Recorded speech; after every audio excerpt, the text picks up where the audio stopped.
Video में हम लाला हरदयाल की लिखी गई book hints for self culture के बारे में बात करेंगे। लाला हरदयाल इंडिया में पैदा हुए। वो एक बहुत इंटेलिजेंट स्टूडेंट थे, जिसकी वजह से उन्हें काफी अच्छी स्कॉलरशिप मिली। उन्होंने ऑक्सफोर्ड यूनिवर्सिटी से अपनी पढ़ाई पूरी की। वो एक फ्रीडम फाइटर और एक रिवॉल्यूशनिस्ट थे। उन्हें 1910 में संस्कृत और इंडियन फिलोसफी पढ़ाने के लिए अमेरिका बुलाया गया, जहां पर उन्होंने स्पिरिचुअलिटी और फिलोसफी को काफी प्रमोट किया। ऑथर का कहना है कि अगर आप इस किताब में लिखी गई सारी नॉलेज को अप्लाई कर लो तो आपको कोई और सेल्फ हेल्प बुक पढ़ने की जरूरत ही नहीं होगी। उन्होंने इस बुक को 1934 में लिखा था और आप इसे सारी सेल्फ हेल्प बुक्स की समरी कह सकते हो। तो बिना किसी टाइम वेस्ट किए चलिए इस बुक के कुछ लेसन्स के बारे में जानते हैं।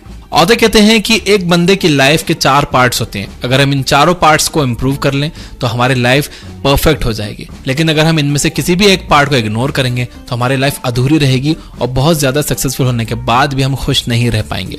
अब आइए देखते हैं कि किस तरह से आप एक एक पार्ट को इंप्रूव कर सकते हो। Number 1, intellectual. साइंस कहता है कि हमारे ब्रेन का डेवलपमेंट 25 साल की उम्र के बाद रुक जाता है। बहुत से लोग इसे एक एक्सक्यूज की तरह यूज करते हैं न्यू चीजें सीखने के लिए। वो कहते हैं कि उनके सीखने की उम्र निकल गई, लेकिन ऐसा नहीं है। आपका ब्रेन प्लास्टिक होता है और किसी भी उम्र में नई चीजें सीख सकता है। ऑथर कहते हैं कि अपनी इंटेलिजेंस को बढ़ाने के लिए हमें हिस्ट्री, पॉलिटिक्स, इकोनॉमिक्स और मैथ्स जैसे सारे सब्जेक्ट्स पढ़ने चाहिए। अब ये बात तो सही है कि आप हर फील्ड में एक्सपर्ट नहीं बन सकते, लेकिन हर फील्ड के बारे में थोड़ी थोड़ी इन्फॉर्मेशन रखने से आप अपनी फील्ड में बेटर बन सकते हो। इससे आप सुपरस्टिशन से बाहर निकल पाते हो और सही और गलत में फर्क समझ पाते हो।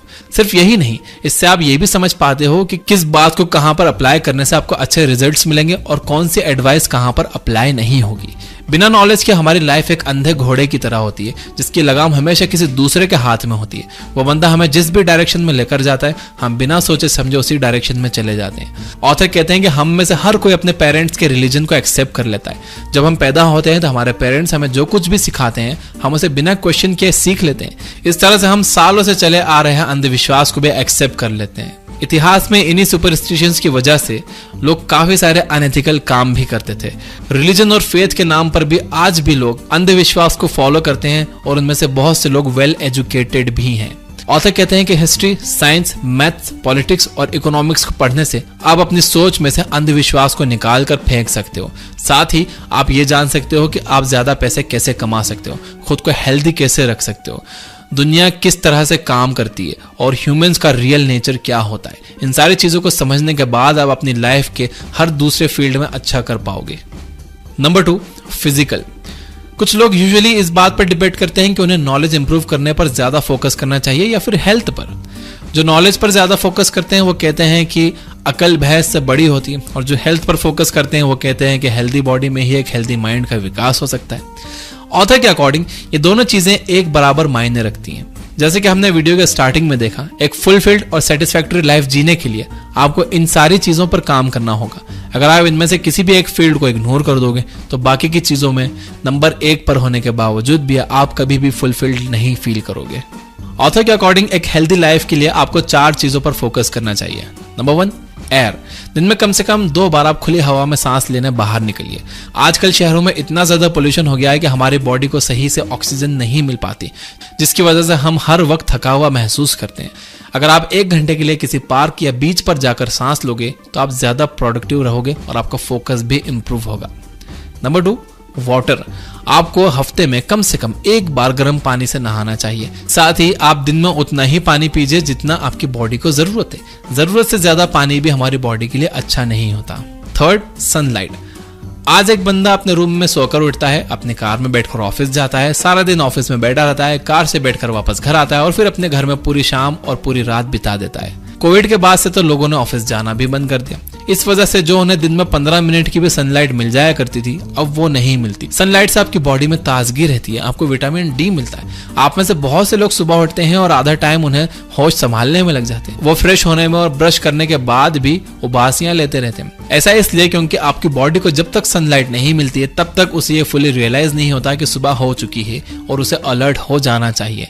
इसके अलावा आप ये बात तो जानते ही होंगे कि सनलाइट से आपकी बॉडी विटामिन डी बनाती है, जिससे आपकी हड्डियां मजबूत होती है, आप में एनर्जी रहती है। तो रोज सुबह उठकर सनलाइट लेना बहुत ज्यादा जरूरी है। नंबर 4 है फिजिकल एक्टिविटी। जैसे कि हमने इससे पहले के पॉइंट में देखा, हम सुबह सोकर उठते हैं, कार में बैठकर ऑफिस जाते हैं, ऑफिस में सारा दिन बैठते हैं, कार में बैठकर फिर से घर आ जाते हैं और पूरी शाम बैठकर टीवी देखते रहते हैं या मोबाइल देखते रहते हैं। हमारी बॉडी एक जगह बैठे रहने के लिए नहीं बनी है, हमारे लिए फिजिकल एक्टिविटी जरूरी है। इसलिए आप मार्केट जाते वक्त बाइक का यूज ना करके पैदल ही जाने की कोशिश कीजिए, या कहीं दूर आपकी गाड़ी पार्क कर दीजिए, वहां से पैदल जाइए। आप लिफ्ट के लेने के बजाय स्टेयर्स का यूज करिए। आप रोज सुबह वॉक पर जाइए ताकि आपको फ्रेश एयर और सनलाइट भी मिल सके। साथ ही आप रोज 20 से 30 मिनट एक्सरसाइज करने की कोशिश करिए। नंबर 3 है एस्थेटिक्स। एस्थेटिक्स का मतलब आर्ट से है। हमारी लाइफ में आर्ट का बहुत इंपॉर्टेंट रोल होता है। आर्ट की हेल्प से हम अपनी फीलिंग्स को बाहर निकाल पाते हैं। इसके जरिए हम दूसरों की फीलिंग्स को भी समझ पाते हैं। आर्ट में सिर्फ पेंटिंग्स ही नहीं बल्कि music, songs, movies, books, poetry, dance, essays भी आते हैं। हर वो चीज जिसकी हेल्प से एक बंदा अपने इमोशंस को एक्सप्रेस कर सकता है, वो आर्ट है। बिना आर्ट के हमारी लाइफ बहुत फीकी फीकी सी रहेगी और हम अच्छी हेल्थ, इंटेलिजेंट कैपेसिटी और सक्सेस को इसके बिना पूरी तरह से एंजॉय नहीं कर पाएंगे। इसलिए अगर आप अब तक किसी आर्ट फॉर्म से जुड़े नहीं हो तो कुछ ऐसा खोजिए जो आपको अच्छा लगता हो और उसे एंजॉय करना शुरू करिए। अगर आपको इंटरेस्ट हो तो आप खुद से कुछ क्रिएट करने की कोशिश करो और अपने इमोशंस को म्यूजिक, पोएट्री या वीडियो की हेल्प से कन्वे करने की कोशिश करो। नंबर 4 है पर्सनल डेवलपमेंट। पर्सनल डेवलपमेंट का मतलब है अपनी स्किल्स पर काम करना। जहां इंटेलेक्चुअल कैपेसिटी में आप सिर्फ अपनी नॉलेज को इंक्रीज करने की कोशिश कर रहे हो, पर्सनल डेवलपमेंट में आप सब कुछ इंप्रूव करने की कोशिश करते हो। अपनी communication skills, time management, emotional intelligence, stress management, problem solving ability, attitude, mindset और सब कुछ। बिना इन सारी चीजों के आप कभी भी सक्सेस अचीव नहीं कर पाओगे। और अगर आप किसी तरह से सक्सेस तक पहुंच भी जाते हो तो आप कभी उसे संभाल कर रख नहीं पाओगे। सक्सेस एक बिल्डिंग की तरह नहीं है कि जिसे आपने खरीद लिया और वो हमेशा के लिए आपकी हो गई। वो एक किराए पर लिए गए रूम की तरह है जो आपके पास तभी तक रहेगा जब तक आप इसका किराया दे रहे हो। जिस दिन आप काम करना बंद कर दोगे, खुद को इम्प्रूव करना बंद कर दोगे, उस दिन आपको इस किराए के रूम से निकाल दिया जाएगा और फिर आप फिर से रोड पर आ जाओगे। इसलिए हमेशा अपने स्किल्स को इम्प्रूव करने पर काम करते रहिए। तो दोस्तों, ये थी कुछ बातें जो कि ऑथर ने अपनी book hands for self culture में बताई हैं। तो आज से ही आप अपनी नॉलेज को एक्सपांड करने की कोशिश करना शुरू कर दीजिए। सुबह और शाम आधे घंटे पर वॉक पर जाइए ताकि आपको फ्रेश ऑक्सीजन और सनलाइट मिल सके। आर्ट को अप्रिशिएट करना शुरू करिए और खुद को पहले से बेटर बनाने की कोशिश हमेशा करते रहिए। जैसे कि अब आप क्लियरली देख सकते हो कि आप इनमें से किसी भी एक एरिया को इग्नोर कर रहे हो तो आपको सब कुछ मिल जाने के बाद भी आपके पास हैप्पीनेस नहीं होगी।